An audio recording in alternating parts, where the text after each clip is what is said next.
"I'm sorry, but the insurance won't cover this one." That's what the nurse said, her eyes flitting quickly to my face and then down again, like she didn't want to look too long. I could tell she hated delivering that kind of news. I just nodded, didn't flinch, didn't argue. I'd been expecting it. The worst part wasn't hearing that the surgery would cost more than I could manage. It was knowing I'd have to ask him, my son. Ask him for something that wasn't easy to give. I'd paid for his college, his first home, the down payment on that fancy car he drives around town like a trophy. But now I needed help, and I already knew the look he'd give me. I was 78, with knees that clicked when I stood too fast and hips that liked to remind me of every winter I'd ever lived through. The doctor had been clear. Without this operation, I'd soon lose the ability to walk unassisted. I laughed, dryly, as I walked back to my car, slowly, carefully, thinking, what would that even change? The air outside the clinic was heavy. Summer was dying hard this year, clinging to the Carolina sky with sticky heat. I sat in my old Honda for a few minutes before starting the engine. Not because I needed rest, because I needed to steel myself. The last time I'd asked Trevor for help, he'd looked at me like I was being dramatic. "You still live alone, don't you?" "Doesn't seem so bad," he said. That was when the washing machine broke, and I'd asked if he could help me move a used one I found online. But I wasn't going to find a surgery secondhand on Craigslist. That evening, I called him. Didn't text. I've never liked how easy it is to ignore a text. When he picked up, his voice was loud with background noise. "Hey, Mom, I'm just in the middle of dinner. What's up?" I hesitated. "It's important," I said. "Can you talk?" He sighed. I imagined him pinching the bridge of his nose like he used to do when he was a teenager, pretending to be exhausted by my very existence. "Make it quick." So I made it quick. I told him the diagnosis, told him what the doctor said, told him the cost. $52,000, all told. The kind of number that doesn't sound real unless you're buying a house or burying someone. I told him I'd checked everything. Savings, Medicare, supplemental insurance. None of it would stretch that far. He was quiet a moment, then said, "Jesus, Ma, that's a lot of money." "I know." "You really can't pay for it yourself?" "If I could, I wouldn't be calling you, Trevor." Another pause, then lighter, almost cheerful. "Don't worry. I'll figure something out." And that was it. I wanted to believe it. Wanted to believe he meant it in the way a son means it, with action, not avoidance. But in my stomach, something twisted. 2 weeks passed. I didn't hear from him again, except for a picture he sent of the kids at a soccer game. I waited. I told myself he was busy. He always was. Then the letter came. I opened it on a Thursday morning at the kitchen table I'd had since 1979. The return address was my insurance company. Inside was a statement. A final balance, $0. Status, closed. It made no sense. I still had coverage. I'd paid every premium. I called them. Waited through the usual labyrinth of hold music and option menus. When I finally got a person, she sounded confused. "It was cashed out," she said. "In full." "By who?" She double-checked. "Trevor Archer. You granted him power of attorney 2 years ago." It gave him access to the policy. My hand gripped the edge of the table. He said he'd figure something out. "Yes, ma'am," and he did. "He liquidated it last week." She read it like it was normal, like it was just another Tuesday for her. But for me, the floor had dropped out. I hung up and stared at the letter again. My son had taken my life insurance, not to help me live, but to make sure there'd be nothing left when I was gone. And for the first time in years, I didn't cry. I didn't even feel sad. Just cold. Cold and clear, like a pane of glass that's been fogged up too long. He'd made a choice. And now, so would I. I didn't call him. Not that day, not the next. I didn't trust my voice yet. Instead, I pulled out the shoebox from under my bed, a faded, ugly thing with water stains on one side. The box that held everything that mattered. My marriage certificate, George's will, the deed to this house, and Trevor's power of attorney. I'd signed it 2 years ago, after my fall on the porch steps. He'd driven me home from the hospital, silent most of the way, then said as he handed me a bottle of prescription painkillers, "We should get your paperwork in order, just in case." And I, worn down by pain and hope that maybe he was stepping up, said yes. I signed the paper and filed it away, never thinking he'd use it for anything besides picking up my prescriptions, or maybe settling a bill or two if I ended up unconscious. But he'd used it. Fully. Quietly. With no conversation. No permission. Just a signature and a smile behind my back. I sat with that paper in my lap for a long time. My teacup went cold. My thoughts didn't. When I finally picked up the phone, it wasn't to call Trevor.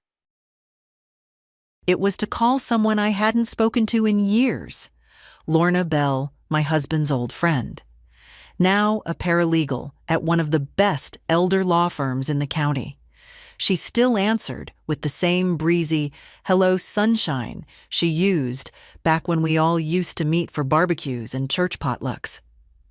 "Lorna," I said, my voice firmer than I felt, "I need help, and I don't want my son involved." She didn't ask why. She just said, "Come in tomorrow at 10. That night, I sat in my living room, the soft hum of the ceiling fan overhead, and I remembered. Not just Trevor as a boy, the missing teeth and sticky fingers and questions about dinosaurs, but Trevor, last Christmas. Sitting at this very table, scrolling through his phone while I cleared the plates. His wife, Dana, chatting with her mother on speakerphone in the kitchen like I wasn't even there. The kids, both teenagers now, glued to their screens. They gave me a gift card to a local department store. I'd given them a check to help cover a family trip to Belize. I remembered thinking, this is just what families become. Everyone grows up and apart. But now I saw it clearer. We hadn't grown apart. I'd been quietly pushed out. Boxed up like an old vase no one wants to throw away, but no one wants to look at either. At 10 the next morning, I sat across from a thin, serious woman named Margot, who looked over the power of attorney with eyes like a hawk. Lorna hovered nearby with a reassuring hand on my shoulder. "You're not powerless, Mrs. Archer," Margot said. "It's a durable general POA. He acted within its scope, but if we can prove he acted against your interest—" "He did," I said. "I needed that money for a medical procedure. He took it without telling me." Margot nodded. "Then we pursue 2 things. First, a formal revocation of this document. Second, legal action to recover the funds. It won't be fast or easy, but it's doable." I sat back in my chair, breathing in through my nose. Doable. I liked the sound of that. Afterward, I walked the 2 blocks to the cafe I used to visit with George, ordered a turkey melt and ate it slowly, savoring every bite like it mattered. When I got home, I opened the drawer where I kept all the paperwork for Trevor's family. College tuition, the down payment, the medical emergencies. I gathered them into a folder. And then I sat down and wrote a letter. Handwritten. 3 pages. It began like this. "Trevor, there are things a mother should never have to say to her child. This is one of them. You took something that didn't belong to you. You did it without asking, without telling, and in a way that showed me exactly how little regard you have for the life I've lived and the one I'm still trying to preserve. I won't beg you to understand. I won't ask for apologies. I'm taking back what I can. My money, my name, my dignity. If you want to speak to me again, you'll need to earn it. I didn't send it. Not yet. But I folded it carefully, slid it into an envelope, and left it on the table, right next to the power of attorney. Trevor had made a decision. Now I was making mine. The envelope sat on the table for 3 days. Every time I passed it, I thought about mailing it. Every time I sat down with a cup of tea, I stared at it. And every night, before bed, I'd glance at it and think, tomorrow. But I didn't mail it. Not yet. I wasn't waiting for a better moment. I was waiting to see if he would call. If something inside him, anything resembling guilt, decency, shame, would push him to dial my number. But the phone stayed silent. It wasn't until Sunday morning that I heard his voice again. Not on the phone, in person. He let himself into my house with the spare key he still had from years ago, back when I used to ask him to water the plants while I was out of town. I was in the kitchen, cutting an apple, when the door creaked open and I heard his voice. Mom? I turned slowly. He was standing there like he owned the place, holding a coffee cup from some chain I'd never liked, wearing that usual too big grin of his. You changed the curtains, he said, like this was just any Sunday. I didn't smile. You cashed out my life insurance. He blinked. The smile faltered. I was going to tell you. Then why didn't you? His mouth opened, then closed. I watched him try to come up with something. Trevor was always fast on his feet, always had a line ready, even when he was a boy.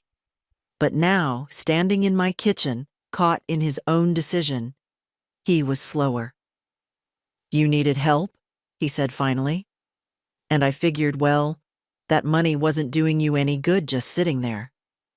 That money, I repeated. That money was for my burial, for your children, so they wouldn't have to take out loans to bury their grandmother. He rubbed the back of his neck. Don't be so dramatic. You're not dying. I might be, Trevor. That's the whole point. And now I have nothing to leave behind but a few quilts and an old Honda. He walked farther into the room, setting his coffee on the table like it belonged there. Look, I was going to use it for your surgery. I mean, technically, it's still for you. Technically? I raised my eyebrows. That's what you want to hide behind. It's not like I spent it on myself. I tilted my head. Didn't you? He froze. I saw the post, I said. You didn't delete it fast enough. The new entertainment system, Dana's dream patio, the outdoor kitchen with the granite counter. He didn't deny it. Instead, he had the audacity to look annoyed. You're seriously going to make this about money? Yes, I said flatly. Because you made it about money the moment you decided to take mine. Silence sat heavy between us. The only sound was the quiet hum of the fridge and the soft chirp of birds outside the window. He shook his head, tried again. You're my mother. I've always looked out for you. No, I said. You've always looked out for what I could give you. He straightened, anger flickering now. You know what, Mom? Maybe if you weren't so stubborn, so secretive about your health. Maybe if you had told me about the surgery earlier. I told you the day I found out. He fell silent again. I stepped forward, took the envelope off the table and handed it to him. This is for you. He didn't take it. What is it? A letter, I said. From the woman who raised you, paid your way, believed in you. Still, he didn't reach for it. He stared at me, like he didn't recognize me anymore. I've revoked the power of attorney, I said. Filed the papers Friday. You'll be contacted formally soon. I'm also pursuing recovery of the funds. That's ridiculous, he said, his voice rising. You want to drag this through court? You want to humiliate me? I want to protect what little I have left. This is crazy. He stepped back. You're acting like I'm some kind of criminal. I didn't reply. Because he wasn't a criminal.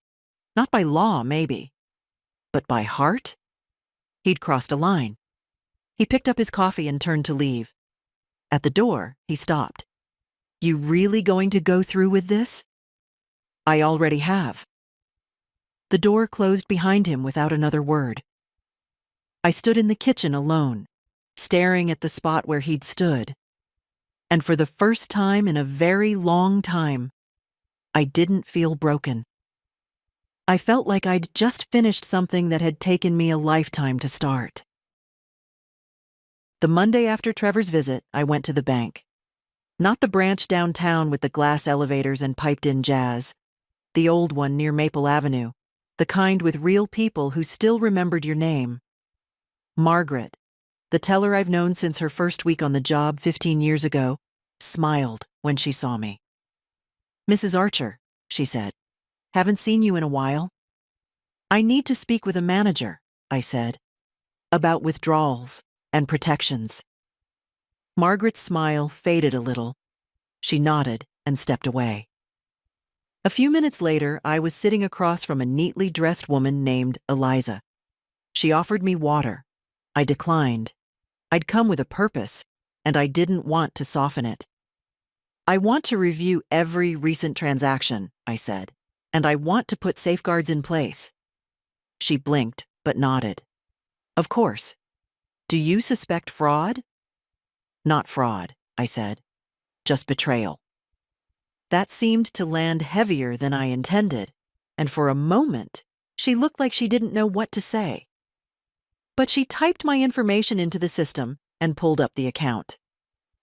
All right, let's take a look. The numbers made my stomach tighten. The life insurance payout had been deposited into the joint account 2 days after Trevor filed the paperwork. From there, it had trickled out in chunks, $2,500 to a home design firm, $1,700 to a premium electronics store, 3 separate payments to a landscaping company. Nothing medical, nothing surgical, nothing for me, and one particularly ugly transaction. $9,000 transferred into Trevor's personal checking account. Can we flag those transfers? I asked. Eliza looked uncomfortable. Legally, he had access at the time. I understand, I said, but I want to make sure he never has that access again. We spent the next hour going through everything. I revoked all secondary user permissions, changed passwords, set up alerts. Eliza walked me through it gently, professionally. But by the end, her tone had shifted. I've seen a lot of things, she said, but not many people take back control like this. I didn't feel proud. Not yet. Just tired. When I got home, there was a package on the porch. I recognized the handwriting on the label before I picked it up. Dana's. Inside was a manila envelope and a note. May, Trevor told me what happened. I don't know what to say. I didn't know the insurance money was for your surgery. He said you were overreacting, but I told him if this was really how things went down, he had no right. I'm sending back the jewelry you gave me last Christmas.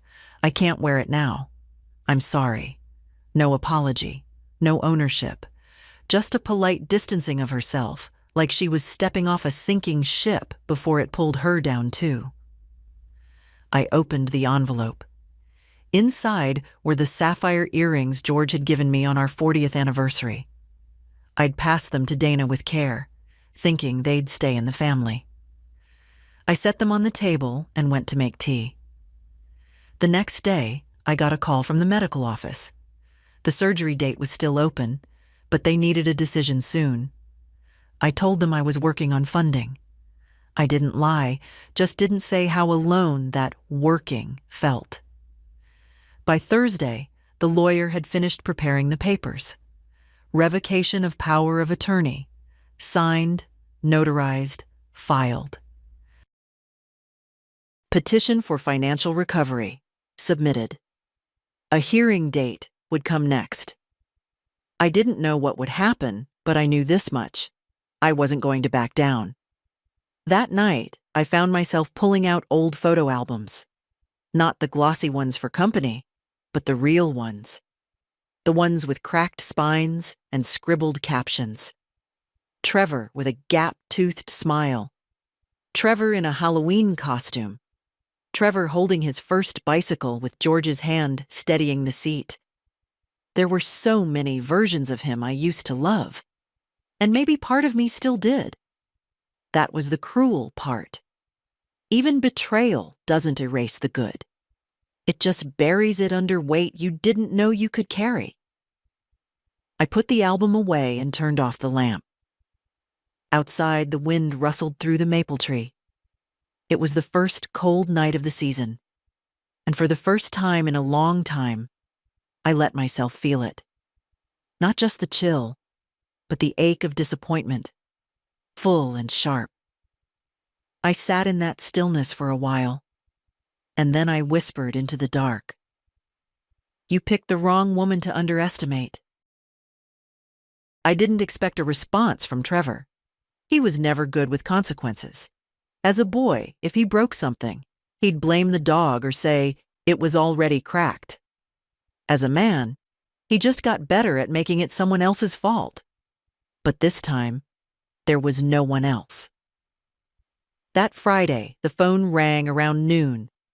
I was sorting old linens in the hallway closet when I saw his name on the screen. I let it ring. He called again an hour later, and again after dinner. I didn't answer. By the next morning, I had 3 voicemails. The first was stiff and polite. Hey, Mom, it's Trevor. Look, I think we need to talk. Maybe there was some miscommunication. Give me a call. The second was shorter, sharper. Mom, seriously? Ignoring me isn't going to help anything. I'm trying to fix this. And the third one? Okay, I don't know what kind of story you've told people, but Dana's parents heard about it from someone at church. You're making this ugly for no reason. Just pick up the damn phone. Ugly. As if I hadn't spent the last 20 years cleaning up after his messes. I'd kept every ugly thing quiet. Every bounced check. Every tearful excuse from Dana. Every cold silence at family dinners when they couldn't be bothered to ask how I was doing. He wanted ugly? He hadn't seen anything yet. That evening, I did something I hadn't done in over a decade. I invited someone over. Her name was Ruth Cole, and she lived 2 blocks away. We'd once been close, years ago. Gardening swaps, coffee mornings, choir practice. But life had drifted us apart. Her husband died. I pulled into myself. But she was still there, still kind, still sharp-eyed and steady-handed. When she stepped into my kitchen, she looked around like it hadn't changed a bit. It hasn't, I said. Only thing that's different is the silence. We drank tea. I told her everything, not just the insurance, the years of slow-taking, of being smiled at and drained in the same breath, the birthdays skipped, the help expected, the slow erosion of gratitude. Ruth didn't say much. She just listened. When I was done, she set down her cup and looked me dead in the eye. You're not alone, May. They think we are, but we're not. You'd be surprised how many of us carry stories like this. I blinked. Like this? Exactly like this, she said. Kids who forget we're people, that we earned what we have, that we gave them everything and then some, and they still wanted more. She told me about her own son, how he'd forged her name on a car loan, how she'd paid it off quietly just to avoid shame, how she still smiled when he brought the grandkids over, even though he never once said thank you. "Why do we let it happen?" I asked her. She shrugged. "Because we want to believe they'll wake up someday and remember who we are." We sat in that quiet for a long time. Then Ruth leaned forward. "So what are you going to do now?" I didn't hesitate. "I'm going to finish what I started." The next day, I called my doctor. I asked for a new estimate. I told them I didn't want to wait for legal outcomes. I wanted to know the bare minimum, what it would cost to go forward with the surgery using only my resources. She promised to send me the updated numbers by Monday. Then I called a financial advisor. Not one Trevor knew, not one Dana could charm. Her name was Noreen, and she spoke to me like I was a client, not someone's old mother with just a few assets. I laid everything on the table: the house, the accounts, the pensions, what I'd already lost, what I could still protect. She was impressed by how organized I was. "I built a business with George," I said. "I may have let my son run through my kindness, but I never let anyone touch the books." By the end of our meeting, we had a plan. Not just to recover what was lost, but to make sure it never happened again. Trusts, controls, beneficiaries reassigned, and a letter, signed and notarized, officially removing Trevor as executor of my estate. "I'm leaving it to my granddaughter," I said. "She may not be perfect, but she still looks me in the eye when she says my name." I signed the paper slowly, with a steadier hand than I expected. Outside, the wind picked up, a cold front coming through. I went home and turned on the porch light early. I had a feeling someone would come knocking soon, and this time, I'd be ready. Sunday evening arrived with a hush, the kind of quiet that feels thick, like a held breath. The sky outside was soft gray, and the wind had stopped. Even the birds seemed to know something was coming. I was in the kitchen, folding dish towels, when I saw movement through the front window. Trevor's car. I didn't move, just watched. The engine shut off. The door slammed.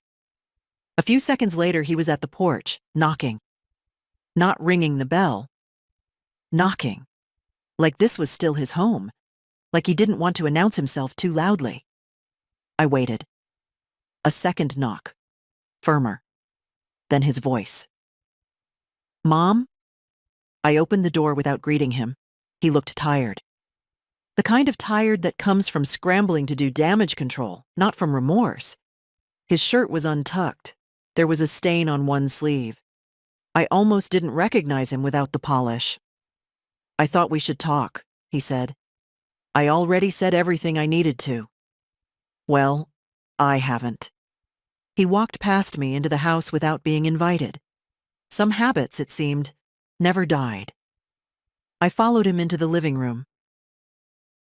He stood awkwardly in the middle of the rug, like he didn't know where to sit.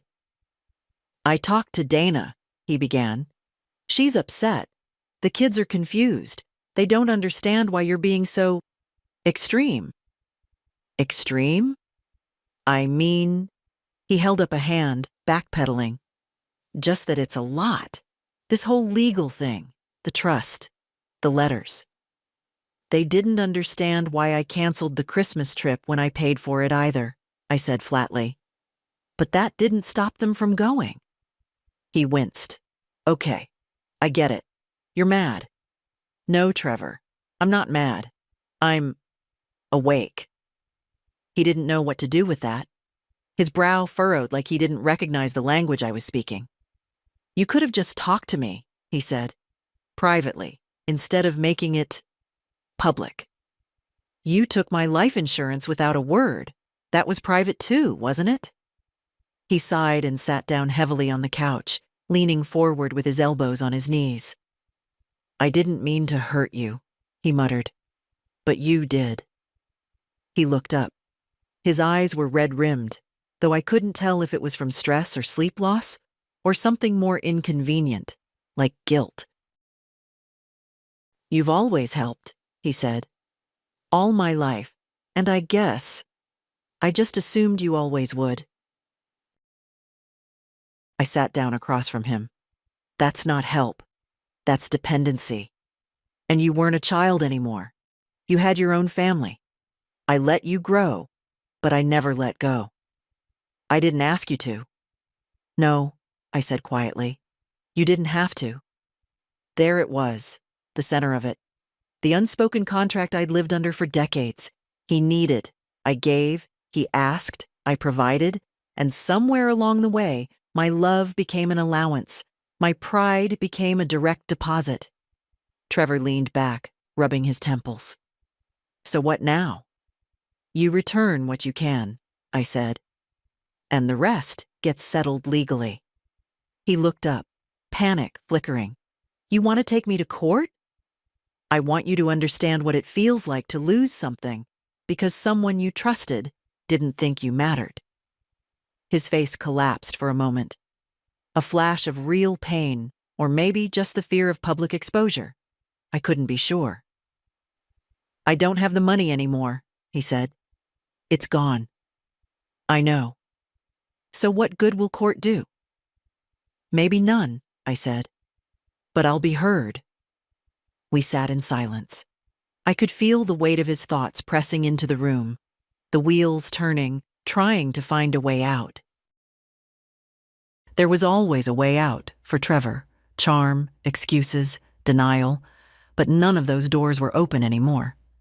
He stood up. I'm sorry, Mom. I know.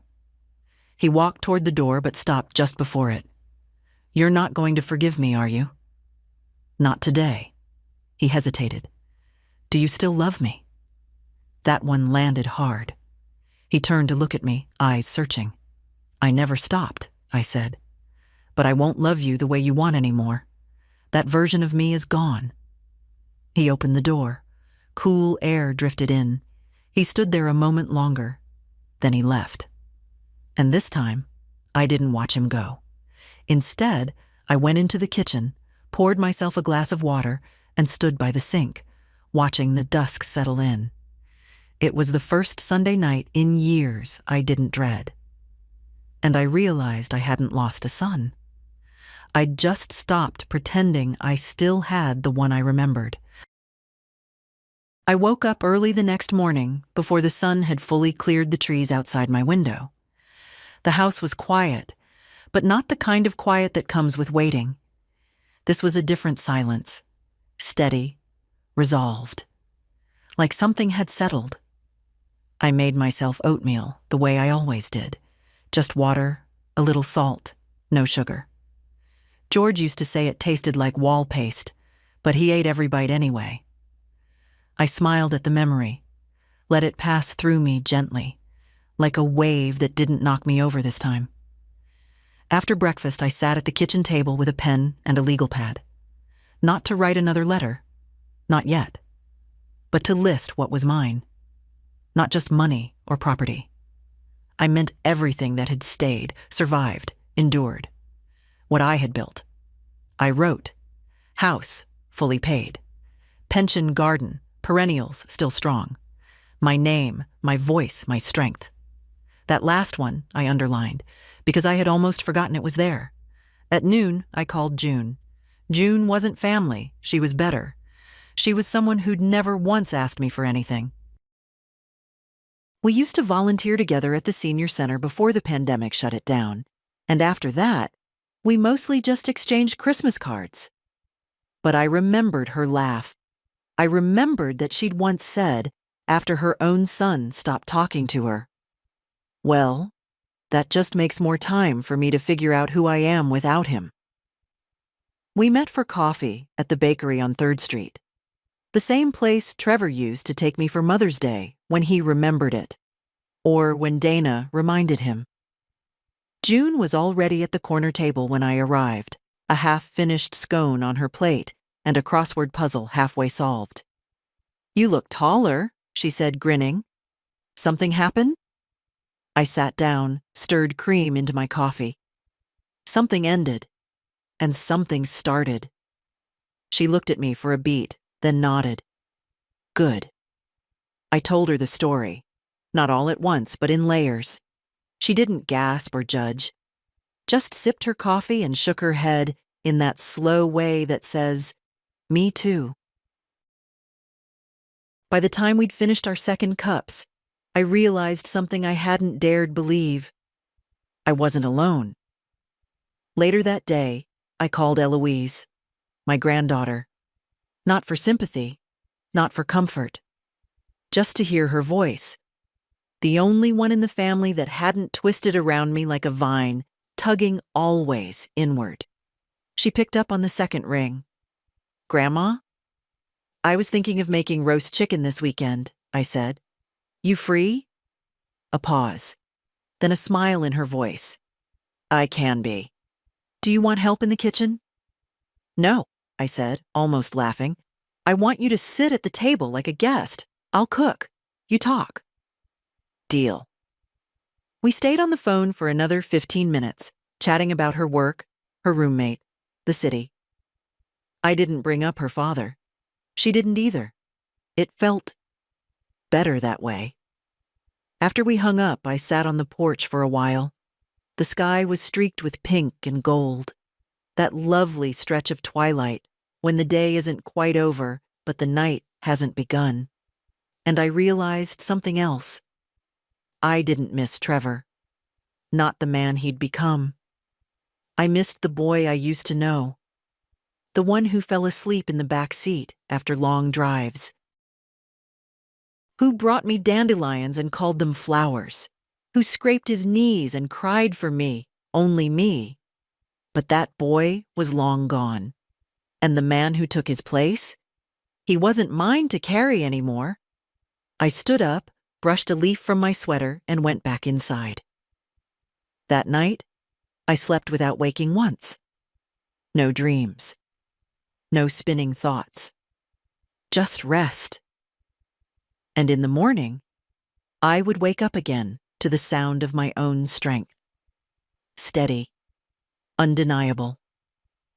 Still here. I didn't hear from Trevor for 5 days. Not a call. Not a message. Not even one of those empty gestures he used to toss my way when he wanted to pretend nothing had happened. A forwarded meme, a blurry photo of his kids, a one-word text, "Thinking of you." This time, there was nothing, and it was exactly what I needed.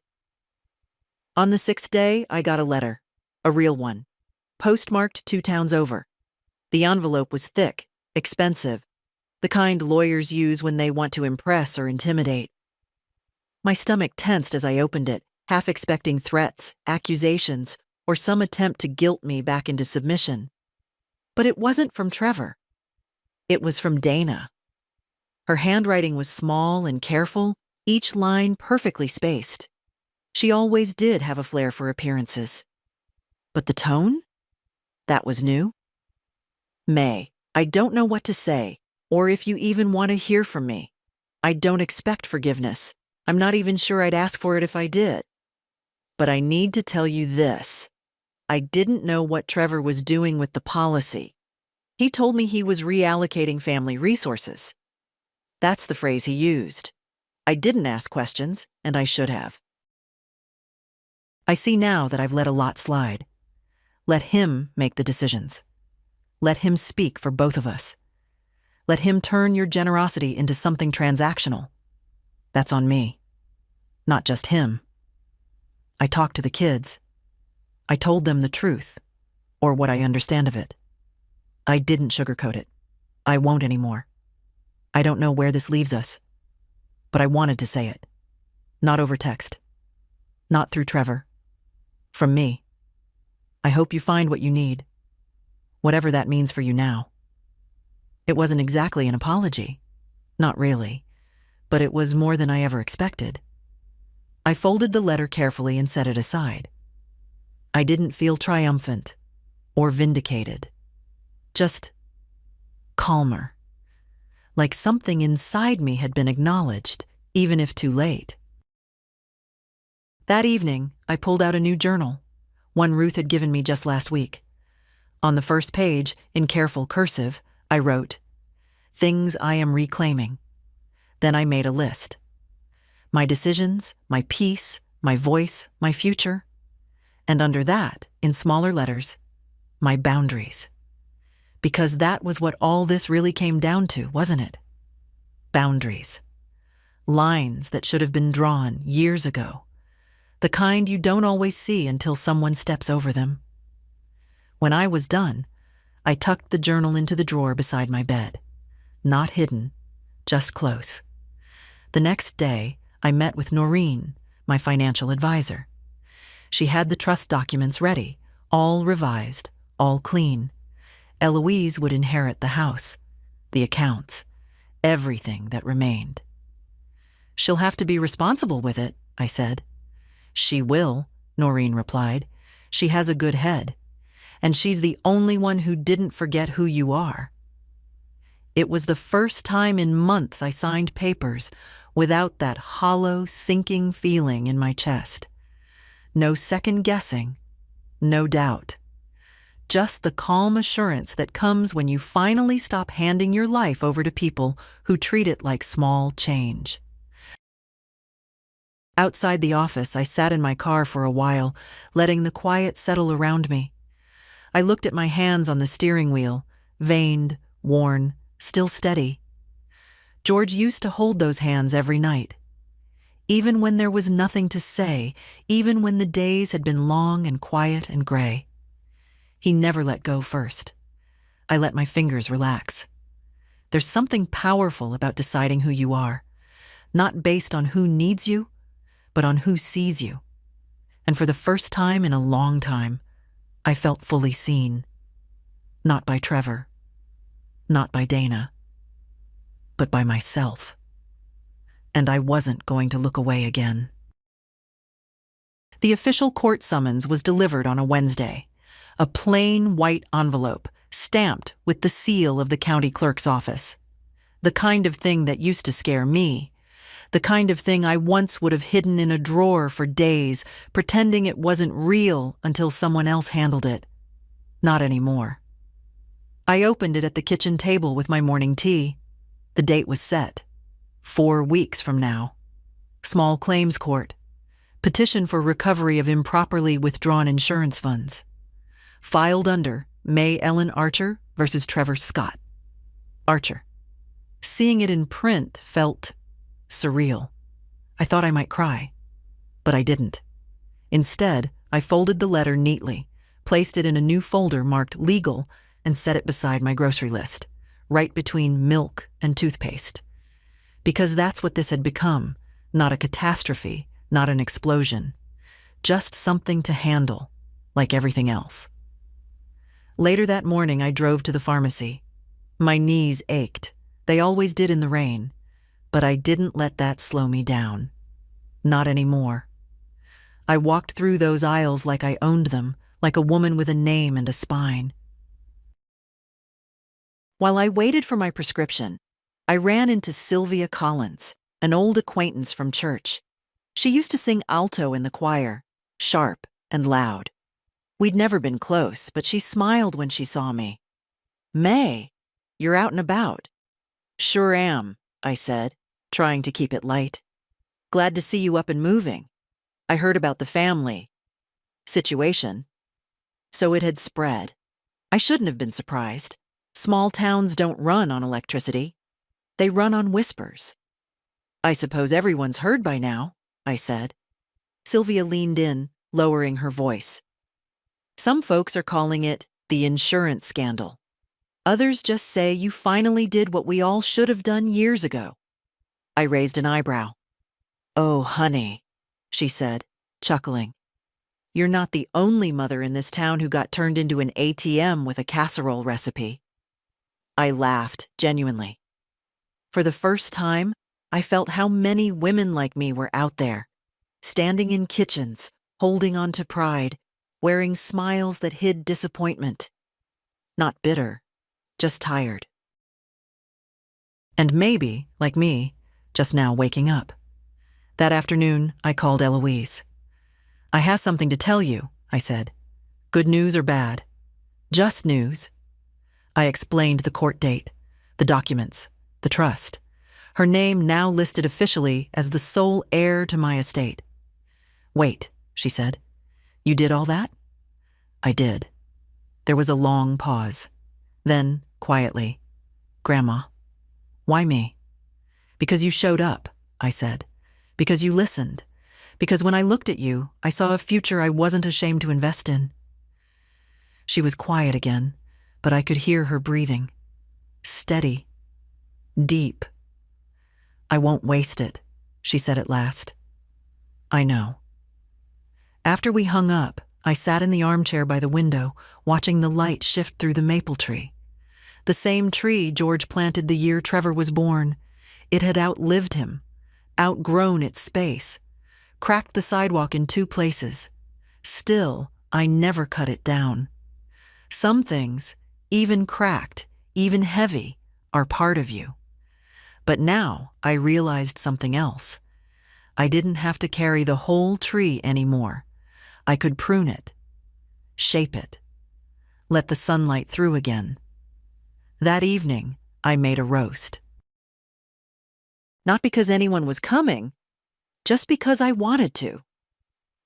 I set the table for one, lit a candle, and poured myself a glass of wine I'd been saving for a special occasion. This felt like one. Halfway through the meal, the phone rang. I didn't recognize the number, but I answered anyway. "Mrs. Archer?" the voice asked. "Yes?" "This is Celia Hartman. I'm a reporter with the Wilmot Daily Chronicle. I'm following up on a story about elder financial abuse and—" I hung up. I wasn't interested in headlines. Not now. Not yet. This wasn't a story for readers. Not until it was finished. This was still mine. Every word of it. Every chapter. And I was going to write it my way.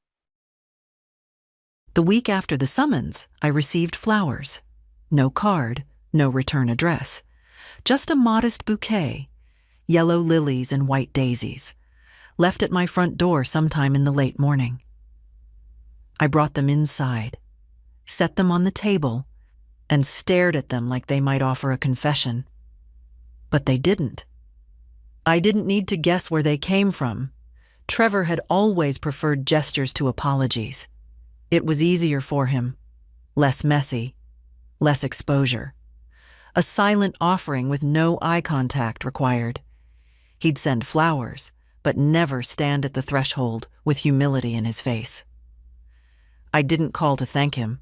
Instead, I clipped the stems, changed the water, and placed them in a vase. Not on the kitchen table, but in the guest bathroom. Somewhere they couldn't pretend to mean more than they did. 2 days later, I received a letter from his lawyer. Formal, polished, full of vague concern and veiled caution. They weren't contesting my right to file the claim, but the tone was clear. They hoped I'd reconsider. That maybe we could resolve things privately to avoid further emotional distress. Emotional distress. I laughed out loud when I read it, as if they were trying to shield me from a storm that had already passed, as if they hadn't been the very ones who stood outside while it poured, watching me get soaked. I handed the letter to Margot at our next meeting. "Standard," she said. "They're trying to feel you out. See if you'll blink." "I won't." She looked up at me then, not as a client, but as a woman. "You're doing better than most." "I'm doing what I should have done 20 years ago," she smiled. "Still better late than never." Afterward, I stopped by the courthouse. Not for any legal reason. I just wanted to see the place. The room where I'd soon speak my truth. It wasn't much. Neutral walls, stiff chairs, a dull clock ticking above the judge's bench. But it didn't intimidate me. Not anymore. It looked like a place where small things mattered, where quiet voices got their moment, where someone like me could stand and say, "This happened," and finally be heard. Outside, on the courthouse steps, I saw a woman in a long blue coat. She looked familiar, vaguely. A neighbor? Someone from the community center?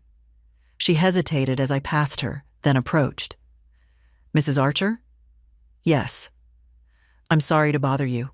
I just wanted to say... She looked nervous, like she was saying something forbidden. Thank you. For what? For doing what some of us never could. I didn't know what to say, so I just nodded. She gave me a quick smile and walked away. It stayed with me the whole ride home. That evening, I made a call I'd been putting off. The doctor's office. They'd sent me an updated estimate for the surgery 2 weeks ago. Lower than before, with some financial aid worked in. It was still high. Still not nothing. But now it was within reach. I'd like to schedule it, I told the receptionist. You're ready? Yes. I hung up and sat very still. This wasn't about revenge. It wasn't even about Trevor anymore. It was about that quiet question I'd been circling since this all began. Do I still get to live? And the answer finally was yes. Not just survive. Not just endure, but live. On my own terms. In my own house. With my own name written clearly across every document, every check, every small, hard-earned thing I still had. The wind picked up outside, rustling the leaves along the driveway. I wrapped a shawl around my shoulders and stepped out onto the porch. It was cool, but not cold, the kind of evening that smelled like damp earth and the coming shift of seasons. I sat there until the streetlights blinked on. The flowers were still in the bathroom, and for once, I didn't feel like anything in this house, including me, was wilting. He came back the day before my pre-surgery checkup. I was on the porch, deadheading the marigolds along the front walk, when I saw his car ease around the corner like it had something to be sorry for. He parked across the street this time. Didn't pull up into the drive like he used to, like he was still welcome. I didn't stand. Didn't wave. Just snipped another bloom and dropped it into the plastic bucket beside me. He crossed the street slowly, hands in his jacket pockets, eyes low. Mom. Trevor? He stopped a few feet from the porch steps, like there was a line drawn between us and he could feel it, even if he didn't know who put it there. You look good, he said. I'm having surgery next week, I replied. Hard to say if good fits. He gave a tight, awkward smile. I heard. I waited. He looked down, then back up. I came to say something, maybe too late, maybe not. I kept my hands busy with the clippers. Let him speak on my time now. I messed up, he said. I thought I was doing the right thing. Maybe at first I was, but then I didn't stop myself. I didn't think I had to. You didn't think you'd be caught, I said, still calm. He flinched, but nodded. I guess not. I finally set the clippers down, wiped my palms on my apron. Why now? I asked. Why are you really here? He didn't answer right away. Then, because Dana left. I didn't react. I'd wondered. The signs had been there. The absence. The quiet. The flowers, maybe hers, maybe not. She took the kids to her sister's place, he added. Said she needed space. Said I needed a mirror. I waited. I've been sitting in that big house, he said. The one you helped us buy. And I looked around and realized I don't even know how to be in it alone. I don't know how to be anything without someone fixing my mess.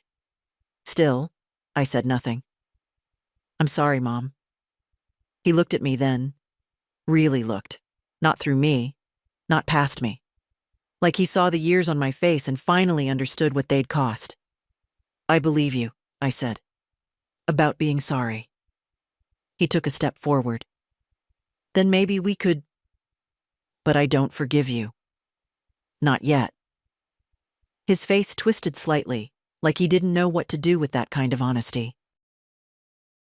I don't know if I ever will, I continued. Not because I want to punish you, but because forgiveness isn't something you ask for like a glass of water. You earn it, over time, if you even can. He looked down at the marigolds. They always come back, he murmured. Yes, I said, but not always in the same shape. He stood there a minute longer. Then he nodded. I won't bother you again. That's not what I said. He looked at me, surprised. You can call, you can write, you can try, but I won't make it easy, and I won't pretend this didn't happen. He swallowed. Okay. I picked up the bucket and started for the porch. As I passed him, I stopped and turned. I'm not the mother you used to have, Trevor. That version of me is gone. If you want to know the one who's left, you'll have to meet her like anyone else. With respect. He nodded once, tightly, then turned and walked back to his car. I didn't watch him drive away.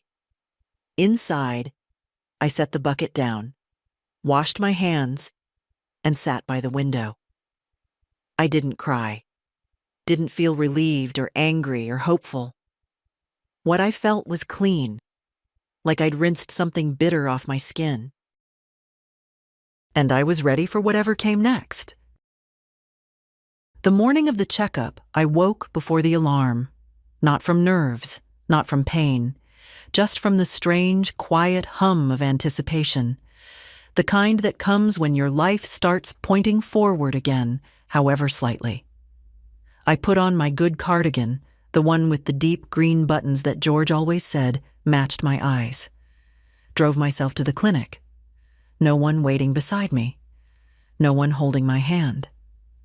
And for the first time, that didn't feel like absence. It felt like clarity. The nurse was kind. The doctor was brisk. He reviewed the scans, asked questions, nodded. You're in good shape for this, he said. We'll take good care of you. I nodded too. I'd heard those words before, during George's last surgery. They didn't save him. But I wasn't him. And I wasn't afraid. Afterward, I stopped by the market. Bought plums, eggs, a small loaf of seeded rye, a little something to feel normal. Then I drove home, where the house met me not as a reminder of loneliness, but as a space I'd reclaimed. There was a letter in the mailbox. From Eloise. Not typed. Not emailed. Written. Grandma, I'm proud of you. I know that's not something people say to their elders often, but I'm saying it anyway. You could have let this all slide. You could have said, what's the point? Or, I'm too tired. But you didn't. You stood up. Not just for yourself, but for every woman who gave too much for too long. I don't know what you're feeling right now, but I hope it includes peace. Because you deserve it. I'll be there for the surgery. I already cleared my schedule. Love, E. I read it twice. Then I folded it slowly and placed it in the drawer beside my bed, not out of sight, but close, where it could remind me of who was still with me.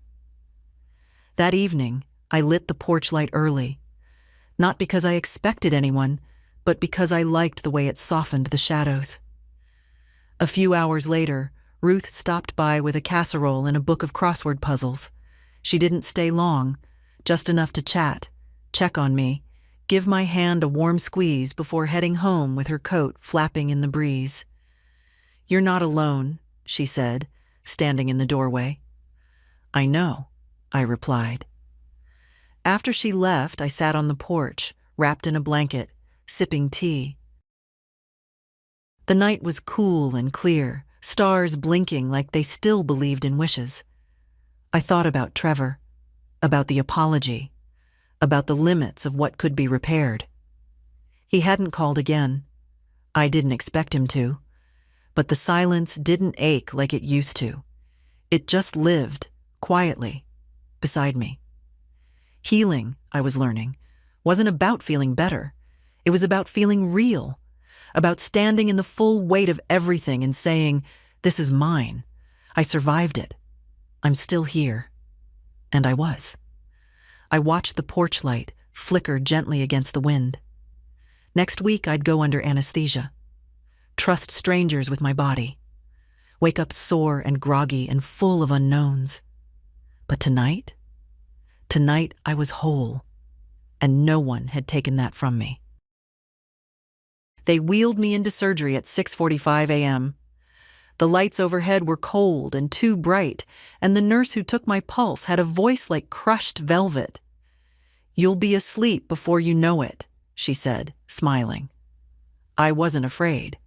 Not because I thought nothing could go wrong, but because I'd made the choice. It wasn't something I'd been talked into or cornered into. It was mine. Eloise was in the waiting room. She arrived early, coffee in hand, her hair pulled back like she was going into a meeting. When she leaned down to kiss my forehead, I caught her scent, something soft and steady. I thought, she will remember this when she's older. I hoped she would. I went under without fanfare. No prayers, no trembling, just trust.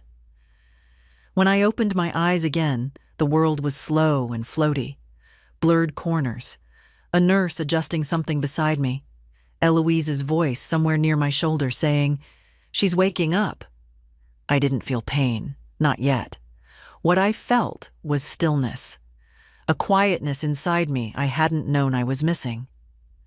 Later, in the recovery room, they brought me ice chips and soft blankets. Eloise sat by the bed reading a book, occasionally glancing up to check on me. She didn't hover. She didn't rush. She just stayed. "You're doing great," she whispered once. And I was. The surgeon came by in the afternoon. "No complications," he said. "Everything went as planned." I nodded. My throat was dry, but I managed. "Thank you." He smiled. "You'll be walking again without pain in a few weeks. Stronger than before." Stronger than before. That evening, after Eloise left to get dinner, the room grew quiet. The hallway sounds became muffled. Machines beeping, nurses moving like shadows past my door. And for the first time in a long, long while, I felt my life stretching forward instead of folding back on itself. Not because I had more years ahead. I might not. But because I had reclaimed the ones I'd been given. I thought about Trevor. I wondered if he knew, if he cared. Then I let the thought drift away, like smoke from a candle blown out gently. He wasn't the story anymore. This was. I spent the night in and out of sleep, the kind that comes in soft, warm waves. No nightmares.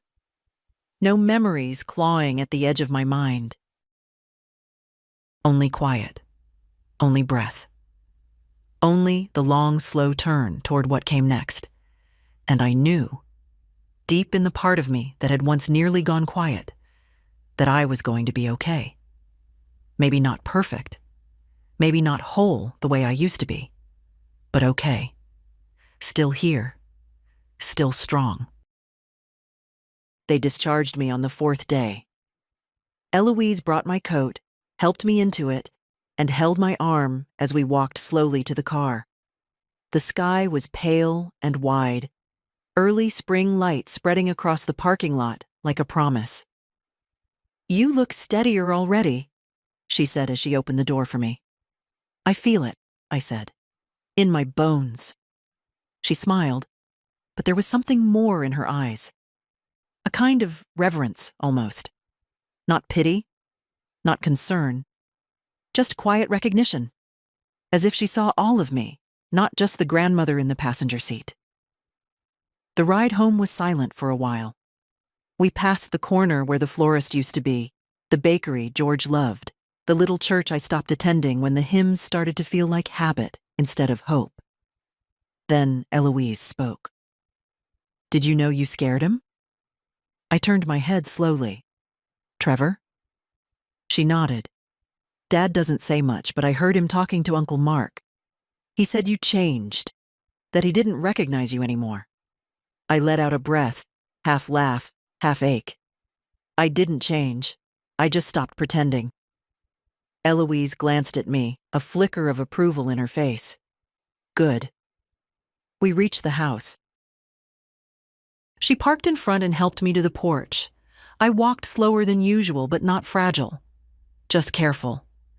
When we stepped inside, I expected to feel overwhelmed, afraid of being alone, of recovery without someone here full time. But the moment the door closed behind us, I felt something else entirely. Relief. Home wasn't a reminder anymore. It was a reward. Eloise helped me settle on the couch, brought me a cup of warm broth, and fluffed the pillows behind my back. She even lit the candle on the end table without me asking. Lavender, George's favorite scent. "I'll come by tomorrow," she said. "You call if you need anything." "I will," I promised. She leaned down and kissed my cheek.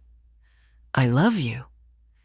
It was the kind of thing she'd said before, but today it landed deeper, like a seed settling into soil that had finally been cleared of weeds. "I love you too, Elle."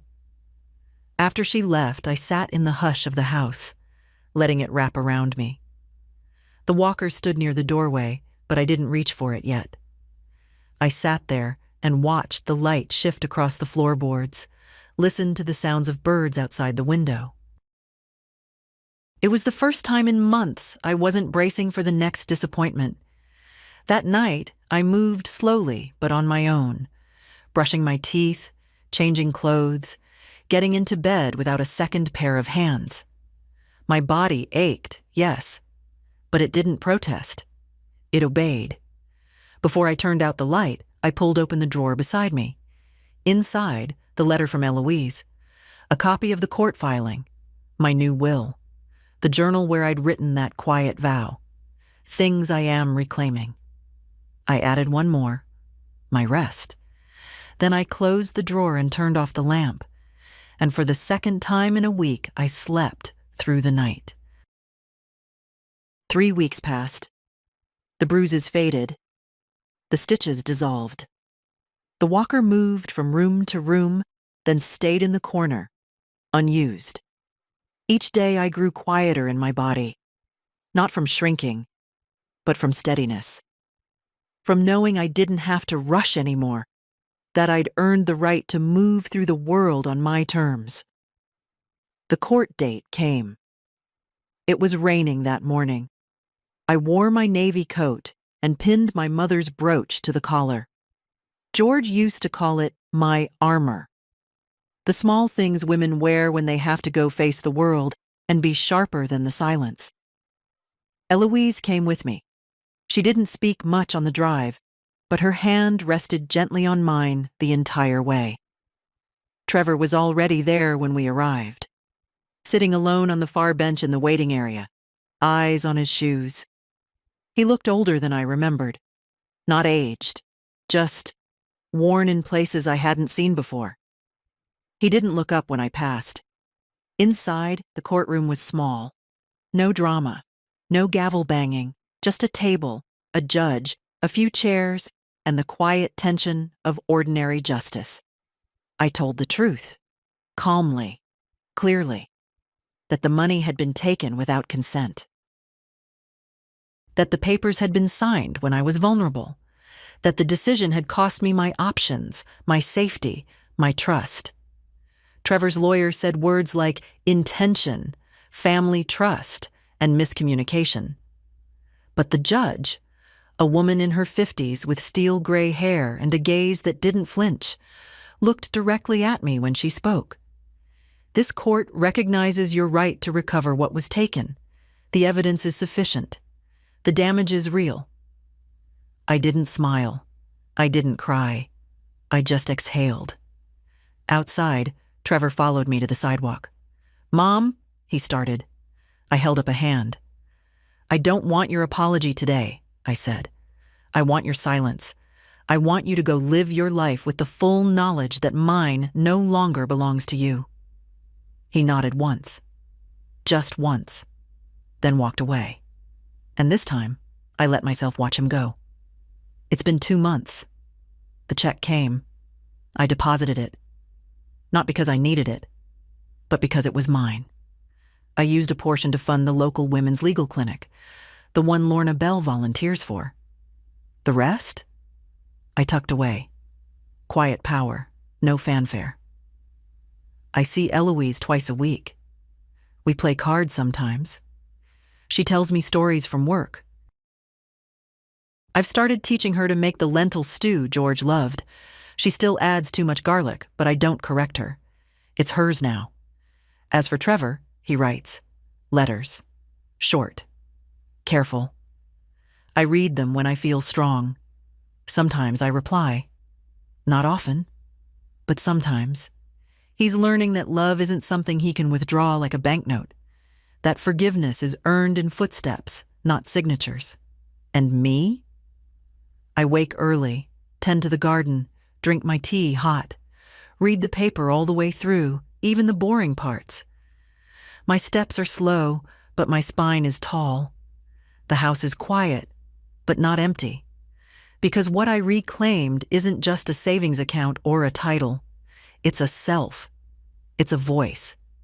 It's the right to be seen and to decide when and by whom. And if you've read this far, maybe it's your turn. Maybe it's time to say no, to pull back what was never given freely, to let the silence end. If this story found something in you, leave a comment. Share it. Remind someone you know it's never too late to be seen.